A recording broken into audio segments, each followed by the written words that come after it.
ఇది నిజానికి కవిత వేదిక. కవులు ఎక్కువైపోయి కవిత్వం తగ్గింది అనే రోజులో నిజంగా ఆ మాట నిజమనిపిస్తుంది. గొప్ప కవిత్వం ఈ రోజు ఇక్కడ చేరింది. చాలా సంతోషంగా ఉంది. ముందుగా కొండపూడి నిర్మల గారితో పాటు సభని పంచుకోవడం అనేది తెలుసు, కానీ వేదిక పంచుకోవడం నాకు తెలిసి మొదటిసారి అనుకుంటాను. చాలా సంతోషంగా ఉంది. అలాగే నాగేశ్వర శంకరన్ గారు, శీలా సుభద్రాదేవి గారు, విజయ భండారి గారు, రూపాలని కొత్తగా అమ్మాయిని ప్రయత్నిస్తున్నారు గారు.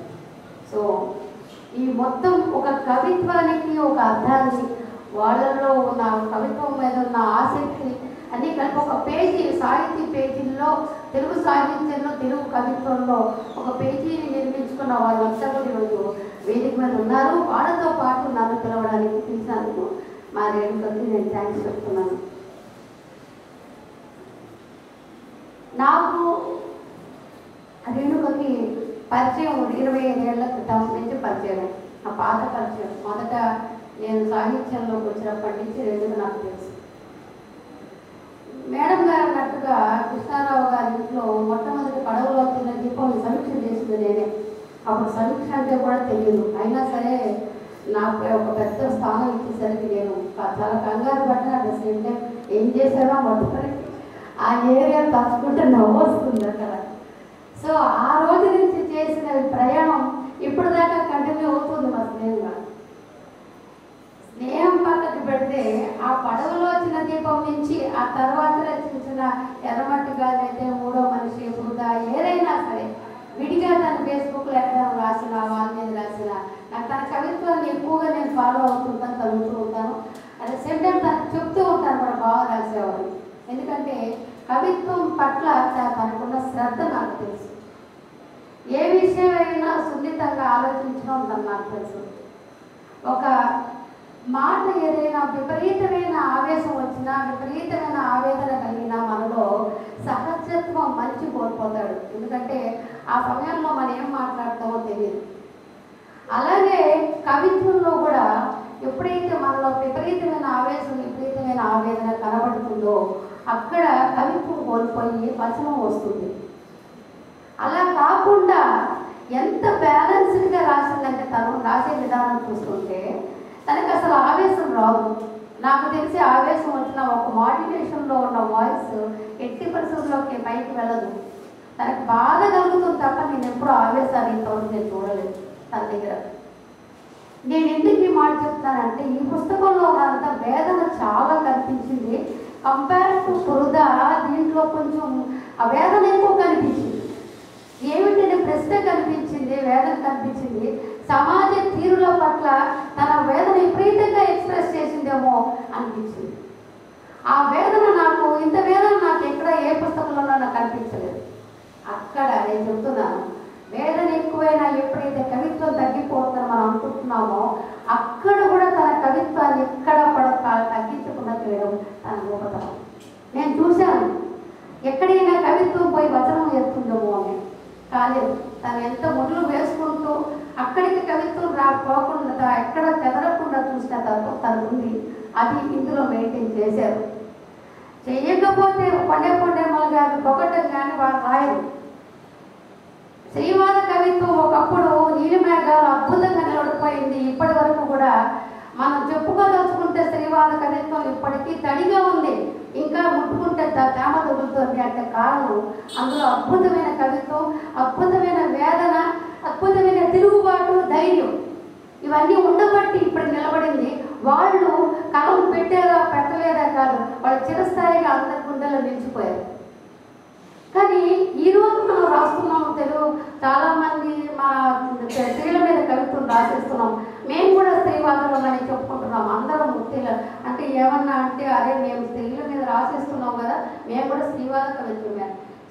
స్త్రీకి అన్యాయం జరిగినప్పుడు అన్యాయం జరిగింది వాడు కొట్టండి, చంపండి, చచ్చిపోతే కొవ్వొత్తులు పట్టుకోండి, తిరగండి, అది కాదు కదా స్త్రీవాదం. అంటే స్త్రీ మనసులో పడిన వేదనను కవిత్వం చేయడమే కవిత్వం.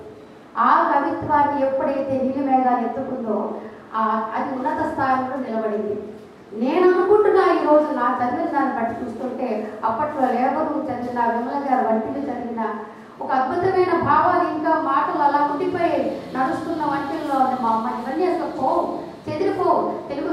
ఉన్నంత వరకు ఆ స్థాయి కవిత్వాన్ని నేను ఇందులో చూశాను.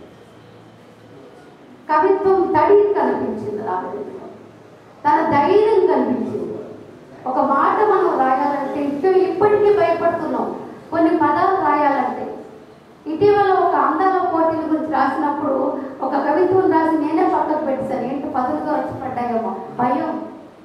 ఎందుకు ఈ పదం మనం రాసి మన ఏదో వ్యక్తిత్వం కోల్పోతున్నామేమో లేదు, కానీ ఆ పదును నాకు కనిపించింది. వారి తర్వాత మన ఆ పుస్తకం ఈ పుస్తకంలో కవిత్వం ఉందేమో, స్త్రీవాదం అనేది ఎత్తుకుందేమో, తను ప్రతి దాంట్లో స్త్రీవాదం అనే ఉంటుంది. ఆ విధమైన నాకు భావన కలిగింది. తనకు అద్భుతంగా సాగిన కవిత్వం నేను చూశాను. తర్వాత ఇంకా రవిక అనేది ఏంటి పాత సబ్జెక్ట్ అని అందరూ అన్నారు. నేను అనుకున్నాను, అనుకోవడంతో చెంప మీద కొట్టినట్టుగా కొంచెం గారు ముందు మాట చదివాను. ఈ అందరూ అంటారని అందరూ గెస్ట్ చేశారు. కానీ మీటూ ఉద్యమం గురించి మాట్లాడుతున్న రోజులు ఇవి. ఈరోజు ఇంకా కూడా మనం మాట్లాడుతున్న విషయాల్లో మీటూ ఉద్యమంతో పాటు రేపు ఎప్పుడైనా మనకి సతీ సహగమనాలు కూడా ఇంకా చర్చలోకి వచ్చే రోజులు వస్తున్నాయి అని ఎప్పుడైతే ఆమె రాశారో దాని ఆ ఆలోచన నా మూటపడిపోయింది. నేను రవికనే అడిగాను, మా ఈ రవికి ఎందుకు తీసుకున్నాం, ఈ సబ్జెక్ట్ ఎందుకు తీసుకున్నాం అని. అప్పుడు తన నాన్నమ్మ గురించి చెప్పింది. ఇట్లాగా మా నాన్నమ్మ నేను చూశాను. కొంతమంది చాలా కాలం వరకు చాలా వాడు పెద్దవాళ్ళు తీసే అవకాశం కలుగుతుంది. చూసినప్పుడు ఆమె కలిగిన భావము చిన్నప్పట్లో కొన్ని దెబ్బలు కానీ కొన్ని అనుభూతులు కానీ మనం ఎప్పుడైతే మోసుకుంటూ తిరుగుతామో, ఏనాడైతే మన అక్షర రూపం కల్పించాలని కవి అనుకుంటాడు, చిత్రరూపం కల్పించే చిత్రకారుడు, కళాకారుడు ఎప్పటికైనా తన వేదనని ఒక రూపాన్ని కల్పించడానికి ప్రయత్నించిన తీరు ఇందులో కనిపించింది. వేదన అనుకుంటున్నాం కానీ నాన్నమ్మ స్థానంలో అప్పుడు భర్త పోతే మనం ఇవన్నీ కొన్ని కట్టుబాట్లు ఆ రోజు జరుగుతున్న సంఘటనల గురించి మనం మాట్లాడుకుంటున్నాం. కానీ ఈ రోజు వరకు మనకి ఏమి రాలేదు, స్త్రీ బతికున్నంత వరకు సమస్య వదిలిపోవదు. అది మాత్రం 100% మనందరం ఒప్పుకోవాల్సిందే. ఈ రవిక అనేది ఒక వస్త్రం కాదు, చరిత్ర. ఆ చరిత్ర మొదలుపెట్టి ఈ రోజు వరకు మనం వేసుకునే ప్రతి బట్ట మీద ప్రతి ఒక్కళ్ళు కామెంట్ చేస్తున్నాడు.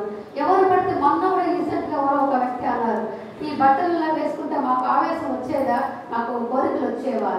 సరే నాన్న, 3 ఏళ్ల పిల్ల ఏం చేసుకుందని నీ కోరిక వచ్చింది అని క్వశ్చన్ వేస్తే, వస్త్రధారణ ఒకప్పుడు చాలా మోటు మాట, కప్పుకున్నదంతా పవిత్రత అవుతుందా, మనం కప్పుకుంటే సరిపోతుందా, మనసులో పవిత్రత అక్కర్లేదా.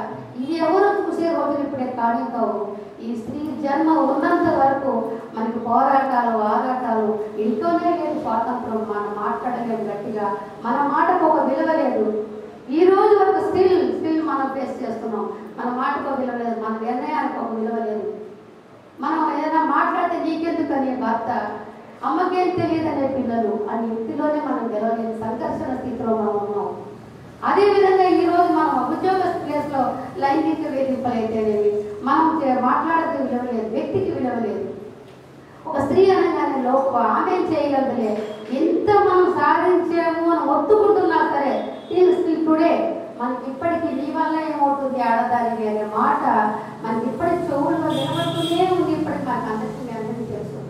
నేనైతే ఉద్యోగం చేయలేదు, చూసిన ఈ కాస్త ప్రపంచంలోని నేను గమనించింది ఏంటంటే, స్త్రీలు ఏనాటికి మనం స్వతంత్రాలు కాలేకపోతుంది. ఎందుకంటే ఎంత లేదైనా మానసికంగా ధైర్యం లేదు, మాట్లాడటానికి ధైర్యం లేదు, బతకడానికి ధైర్యం కనిపించటం లేదు. అలాగే బయటకు వచ్చినా మనం మాట్లాడలేము. బయటకు వచ్చినా కొన్ని చోట్ల మన పరిస్థితులు ఎలా ఉన్నా సరే ఎక్కడైనా వేధింపులు అవన్నీ కొనసాగుతూనే ఉన్నాయి. సరే, ఈ విషయాలు పక్కకు తీస్తే చాలా ఎక్కువ. ఇంకా మనం ఒక విధంగా సమాజం అనేది యుద్ధ రంగం. ఆ యుద్ధ రంగంలో మనం పోరాడుతూ ఉండాలి, కన్నీళ్ళు పెడుతూనే ఉండాలి, కనిపించకుండా నవ్వుతూ ఉండాలి, మాట్లాడుతుంటే ఎదిరిస్తూ ఉండాలి. మన వాయిస్ని ఎప్పుడు నిలబెట్టి ఆపేమో అప్పుడు మనం ఓడిపోతాం. మనం బతికే జీవిత విధానాల్లోనే ఎంత అసలు మార్పు రాని స్థితికి మనం వచ్చేస్తున్నాం. ఆ విధంగా చూస్తే ఒక అద్భుతమైన ఒక చక్కటి కవిత్వాన్ని నేను ఎప్పుడు సబ్జెక్టు ఒక అన్నట్టుగా అందరూ రవిక మొత్తం కంటిన్యూ అయిందేమో చూస్తే సామాజిక సమస్యలు స్త్రీ అనిపిస్తున్నారని చూస్తున్నారు. కాబట్టి ఆ విధంగా చూస్తూ కొన్ని పంక్తులను ఉదాహరిస్తానండి, పెట్టేస్తాను. నేను అన్నది సరే ఇంత మాట్లాడారు కదా, ఏమంతా చూసిన తర్వాత ఈమె ఇలా మాట్లాడిందని చెప్పడానికి కొన్ని పంక్తులు మీకు ఉదాహరించి నేను కూర్చుంటాను. కచ్చడం అనే కవితలో ఆమె తనలో తానే మాట్లాడుకుంటుంది. అందమా, అవయవమా, మగవాడి చూపుల తూకంలో ఏది ఎక్కువ బరువు తూగుతోంది, చుట్టూ ఎగురుతున్న పోరాటాల పూనిగలు ఒంటికి తాకుతూ వెళ్ళిపోతున్నాయి. అంటే ఒక్కొక్క మాటలో ఎంత పదునైన భావజాలం ఉందో, వెంట వెంట వచ్చే కళ్ళు కాలేజీ వాష్రూమ్స్లో, మాల్ ట్రయల్ గదుల్లో ఉన్నాయని తెలిసినప్పుడే ఎక్కడ తలదాచుకోవాలో తెలియని చౌరస్తాలో నిలబడి ఆడపిల్లగా పుట్టినందుకు సిగ్గుపడింది అంటూనే చివరిగా అంటుంది, సెక్యూరిటీ కెమెరా కన్ను దేనికోసం దేన్ని చూస్తోంది, ఎవరిని కాపాడుతోంది, ఆడతనానికి ఇవ్వని భద్రత ఆ కన్ను దేనికోసం, ఏది చూడాలని తాపత్రయం అంటూ చాలా ధైర్యంగా కొన్ని వాక్యాలు నేను రాయలేదండి. ఆ కవిత్వంలో నిజంగా తన కోపం, ఆవేశం అంతా కనిపించింది. ఏం చూస్తారా మీరు, ఎన్నిసార్లు చూస్తారు, ఎంత చూస్తారా అంటే కోసం వేసిన తీరైతే నాకు నిజంగా చాలా అద్భుతంగా అనిపించింది. కొంచెం ధైర్యం చాలా చేసిందేమో కూడా అనిపిస్తుంది.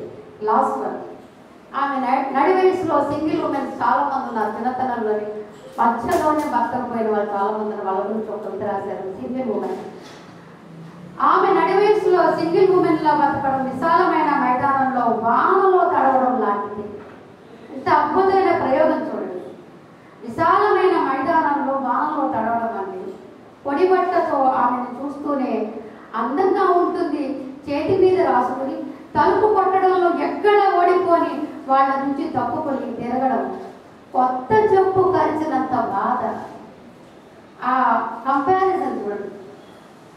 ఈ విధమైన ప్రతీకలు కానీ, కంపారిజన్ కానీ, రాసే విధానంలో, కవిత్వం ఎక్స్ప్రెస్ చేసే విధానంలో కానీ, ఒక సమస్యను తీసుకునే విధానంలో కానీ ఒక అద్భుతమైన ఎత్తుకడ, అద్భుతమైన ఎండికి ఇచ్చిన గొప్ప కవిత్వం వేరుగా కదా. నేను స్నేహితురాలుగా చెప్పండి, కవిత్వం వేరు, వ్యక్తి వేరు. వ్యక్తిగా కన్నా కవిత్వ పరంగా చెప్తున్నాను. చాలా మంచి కవిత్వం తీసుకున్నారు, చక్కగా రాశారు. ముందు ముందు ఇంకా మంచి కవిత్వాలని మాకు అందిస్తారని ఆశిస్తూ నాకు సమయం మేరకు నేను ముగిస్తున్నాను. సెలవు. శైలజ సహజంగానే చాలా బాగా మాట్లాడుతుంది. వాళ్ళిద్దరు మంచి మిత్రులని మనకు అర్థమైపోతుంది మాట్లాడగానే. ఇక్కడ అందరూ మిత్రులు కానీ ఇంకా సమానం అంటారే అట్లాగా. ఇప్పుడు విజయ పడ్డారు